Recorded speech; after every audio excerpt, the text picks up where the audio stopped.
نماز اور صدقہ لوگوں کو دکھا کر کرنا، نماز یا صدقہ وغیرہ میں اس نیت سے دکھاوا کرنا کہ باقی لوگوں کو ترغیب ہو، کیا یہ ریا کے زمرے میں آتا ہے یا ایسا کرنا بہتر ہے؟ نیز اس کی حدود کیا ہیں؟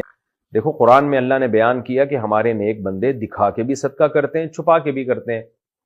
چھپا کے کیوں کرتے ہیں؟ اخلاص کی وجہ سے۔ دکھا کے کیوں کرتے ہیں؟ لوگوں کو ترغیب دینے کے لیے۔ تو اس سے ہمیں پتہ چلتا ہے کہ اگر لوگوں کو دکھا کے آپ عبادت کر رہے ہیں اور آپ کا مقصد دکھلاوا نہیں ہے بلکہ لوگوں کو ترغیب دینا ہے تو یہ بالکل جائز ہے۔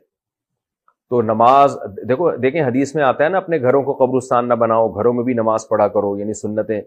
تو اس میں ایک بڑا مقصد ہے بچوں کو بھی ترغیب ہو۔ آپ دکھائیں گے بیوی بچوں کو تو ان کو بھی ترغیب ہوگی، صرف آپ کے کہنے سے ترغیب نہیں ہوتی۔ آپ بچوں کے سامنے بیٹھ کے دعائیں مانگا کریں، تلاوت کیا کریں تو ان کو بھی ترغیب ہوگی۔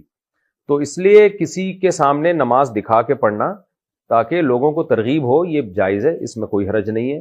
البتہ دل میں آپ کے کیا ہے یہ اللہ ہی جانے۔